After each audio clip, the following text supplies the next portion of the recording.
Hey guys, let's get more news about Warriors, but first, don't forget to subscribe to the channel and leave a like. Stephen Curry makes 4,000th career triple in Warriors win over Kings. The Golden State Warriors beat the Sacramento Kings 130-104 at the Chase Center in San Francisco, California, on Thursday night. The victory tasted even sweeter because the host's future Hall of Famer Stephen Curry knocked down 2 triples to reach 4,000 on this front in his career. It has been a week since the speculations began over when Curry would reach this milestone. Understandably, no team wanted to be on the other side of the floor when he did it, and the Kings were no exception. That explained the visitors' defensive strategy of containing Curry outside the three-point line at all costs, including leaving other Warriors wide open. The Kings may not be a strong defensive team, but they have acceptable resources to guard Curry, 2.03-meter tall, athletic Keegan Murray and 1.98-meter tall point-of-attack defender Keon Ellis. Wherever Curry was, denying him the ball was the first priority for the defender on him. Double-teaming would come immediately if he tried to call for a screen, even if when he did it 2 steps from the logo. His first field goal, FG, came over 4 minutes into the first quarter when Draymond Green assisted for a reverse layup. 2 minutes later, Jonathan Kuminga, in his first appearance in over 2 months, set up for Curry to drain a triple. The Kings further enhanced their defense on Curry, limiting him to taking only 2 shots from the field in the second quarter, and he missed both. Meanwhile, the rest of the Warriors shot 16-for-31 in FGs. They outscored the opponents 61-51 in the first half. The historic moment came at 8:19 in the third quarter. His pass to Moses Moody was almost intercepted by Malik Monk, but Moody received it and passed back to Curry, who was open for seconds due to defensive chaos. He dodged Trey Lyles and released the ball before DeMar DeRozan came to block. The shot went right into the hoop, making him the first in NBA history to reach 4,000 triples. James Harden, who is second on the list, has made 3,127 triples. It was also the 11th time for Curry to make at least 250 three-pointers in one season. He drained over 300 triples in one season 5 times, including knocking down a record 402 during the 2015-16 campaign. He is also the all-time leader in the number of games in which he has made more than 7, 8, 9, and 10 triples.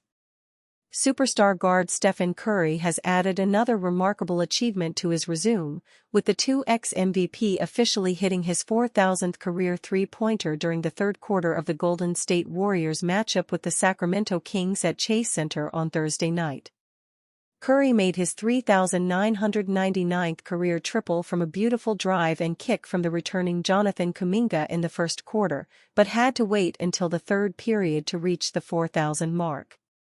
On a slightly broken play, Curry was found by another young teammate in Moses Moody, before pump-faking on Trey Lyles and burying the sidestep wing 3. It doesn't seem that long ago that Curry made history by surpassing Ray Allen in a historic night at Madison Square Garden in December 2021. Curry's 2,973rd career three, assisted by now former teammate Andrew Wiggins, made him the league's leading three-point shooter of all time. The fact the near 37-year-old has since made over 1,000 more threes just goes to show the gap between the greatest shooter of all time and everyone else in NBA history. Former MVP James Harden passed Allen for the second most threes of all time in November, but the 35-year-old still sits nearly 900 threes behind Curry.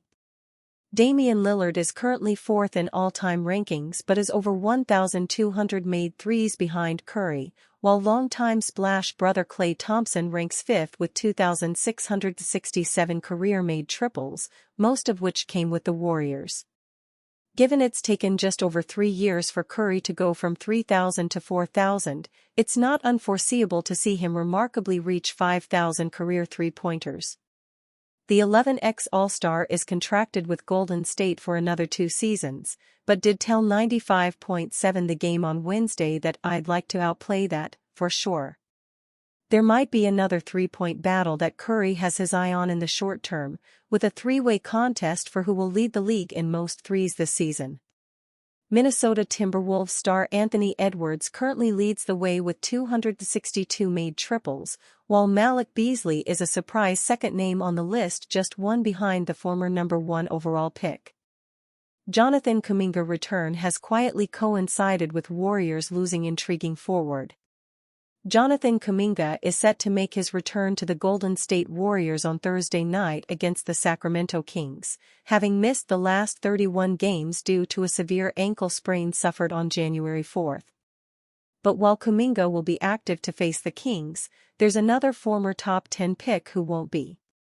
After 8 games with the Warriors over recent weeks, Kevin Knox's second 10-day deal officially expired following Monday's win over the Portland Trail Blazers. There was a thought that Golden State would secure Knox to a rest-of-season contract, with teams unable to sign players for more than 2 10-day deals. However, that doesn't appear to have been the case yet, meaning Steve Kerr will not have the former 9th overall pick available on the bench if needed. Knox didn't see too much rotation opportunity anyway, even in Kuminga's absence, having last played for the Warriors against his former team in the New York Knicks at Madison Square Garden last week.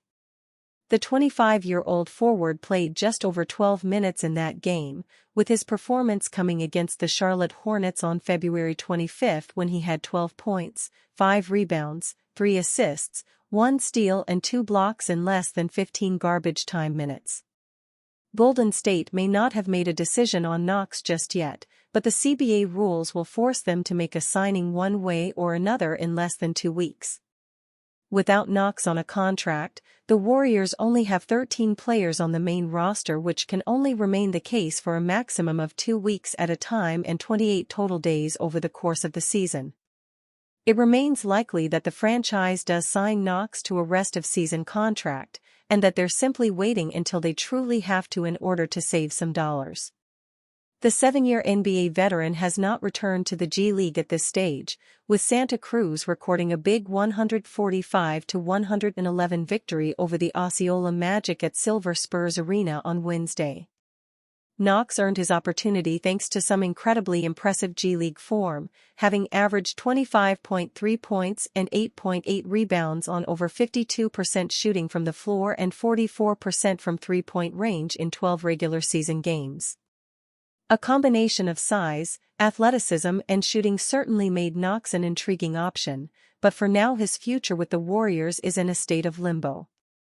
Warriors could add star freshman shooter from Duke to Steph Curry's backcourt in 2025 NBA Draft. Steph Curry will keep firing up shots from long range for as long as he's in the NBA.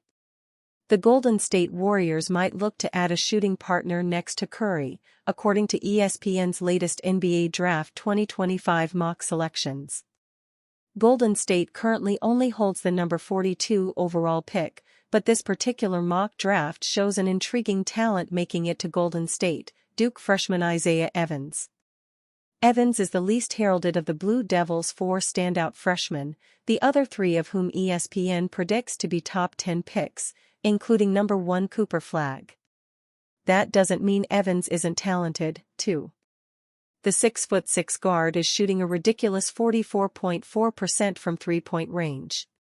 He plays only 14.1 minutes per night but has been that impressive in recent action that his NBA-level shooting skill set could get him to the league in one season if he wants to go. Evans is averaging 7.7 points per game on the season, but he has scored double figures in 5 of his last 7 games as he closes the season strong. The Warriors picked up this second-round pick when they traded Dennis Schroeder to the Nets, who had already acquired the selection from the Heat, meaning its place in the second round will depend on how the Heat finish the season. And you fan? What do you think about Isaiah Evans' situation? Write to us in the comments.